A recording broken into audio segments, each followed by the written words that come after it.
Muy bien, tenemos lo último de la información con este documento por parte del magistrado del Tribunal Constitucional, Manuel Monteagudo Valdés. Está solicitando la nulidad del indulto a Alberto Fujimori, al presidente del TC, al señor Francisco Morales Saravia. ¿Qué argumenta en esta carta que le ha enviado? Dice, como es de su conocimiento, la declaración de nulidad de oficio pedido de parte de autos, incluso de sentencias del Tribunal Constitucional, es una decisión que excepcionalmente por razones objetivas ha sido aceptada por la jurisprudencia de la institución. Siendo el TC una institución colegiada de una interpretación concordada del artículo 5 de su ley orgánica, de su reglamento normativo, deriva que ninguna materia puede ser objeto de pronunciamiento por parte de la institución si no ha sido puesta en conocimiento previamente de los distintos magistrados conformantes del colegiado, sea el pleno o no, o en su caso la sala. Esa ha sido además la práctica dentro del TC sin excepciones. Pues bien, siendo ello así, el auto de fecha del 4 de diciembre de 2023 incurre en una objetiva causal de nulidad al haberse pronunciado sobre un asunto que en ningún momento fue sometido a conocimiento o deliberado del Pleno. En efecto, el referido auto tuvo como antecedentes la expedición del auto de fecha del 21 de noviembre del 2023, que tal como deriva de sus vistos, se ocupó exclusivamente de los pedidos de aclaración presentados por el Procurador Público a cargo de los asuntos judiciales del Poder Judicial y por el abogado defensor del beneficiario, don Alberto Fujimori, a propósito de la sentencia de fecha del 17 de marzo del 2022, los cuales fueron declarados improcedentes. La orden de remitir los actuados al juez de ejecución del habeas corpus a fin de que proceda conforme a sus atribuciones contenida en el punto 2 resolutivo del auto de arrogado indebidamente en nombre del Pleno. La prerrogativa de adoptar una posición jurídica de notoria relevancia y, como digo, por decirlo menos, dubitable. Se terminará de convencer usted, señor presidente, del manifiesto error cometido al advertir lo siguiente: si el juez de ejecución,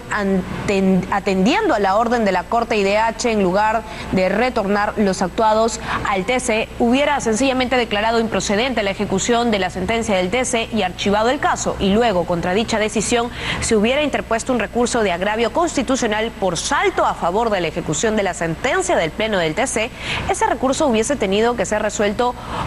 solo por los 4 magistrados que resolvieron el incidente de los escritos de aclaración o por el Pleno del TC. La respuesta evidentemente es que tal recurso hubiese tenido que ser resuelto por el Pleno, pues en ese escenario hubiese ya resultado inevitable que el colegiado adopte una posición sobre la resolución de la Corte IDH. Así, lo que ha ocurrido es que 3 magistrados han confundido la competencia que tenían para resolver un recurso de reposición planteado contra un auto que resuelve unas solicitudes de aclaración con la competencia para adoptar una posición institucional acerca de los alcances jurídicos de la resolución de la Corte IDH. Lo primero podía alcanzarle solo a ellos, lo segundo inequívocamente no, pues es un asunto que compete al Pleno previa deliberación. El asunto se torna más grave si se tiene en consideración que uno de tales magistrados se encontraba objetivamente impedido de votar en la decisión del auto de fecha 4 de diciembre del 2023, pues como es de público conocimiento, ante la propia Corte IDH había adoptado ya una postura favorable al indulto concedido.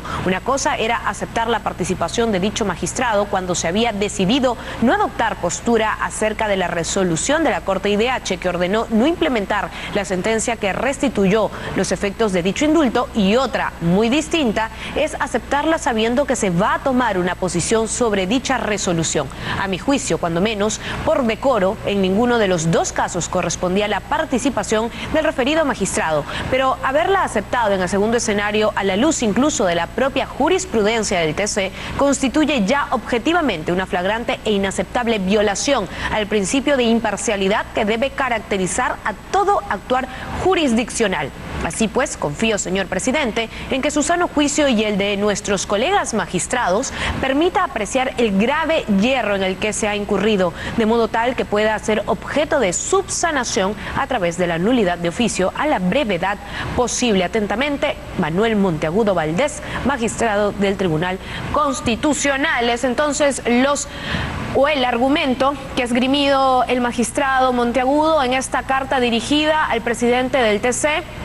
en el que ha dicho 2 puntos exactos, y es respecto a esta decisión de no haberlo debatido o puesto en conocimiento del Pleno. Es decir, ellos mismos han salido los días anteriores de la semana pasada, previo al indulto, a la liberación del señor Alberto Fujimori, a asegurar de que tanto él como otro magistrado no habían sido informados de lo que se iba a realizar en el Pleno del TC, porque finalmente solo se decidió entre quienes habían dado esta resolución anterior, que fue luego derivada al juez de Ica. Y por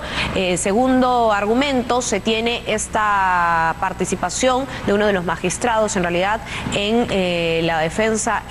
en la Corte IDH a favor de este pronunciamiento que se hizo a favor del señor Alberto Fujimori y su liberación en su momento, antes de que sean miembros del Tribunal Constitucional, uno de ellos. Y por ello, por este conflicto de intereses, como lo resalta en esta carta el señor Monteagudo, es que para él no debió tampoco participar dentro de esta decisión que finalmente ha favorecido al señor Alberto Fujimori en esta interpretación del Tribunal Constitucional, y por ello pide la nulidad del indulto. Dice que ha sido un error, un yerro, pone él en la parte final, en este párrafo final de la carta hacia el presidente del Tribunal Constitucional, Francisco Morales Saravia. Esto ha sido entregado el día de hoy a las 9:08 de la mañana. Vamos a ver qué les contestan y cómo se resuelve, y por supuesto intentar comunicarnos con el doctor Monteagudo para poder conocer mucho mejor y él argumente de manera pública su posición, que ya se ha conocido a través de esta carta que fue dirigida al presidente del Tribunal Constitucional,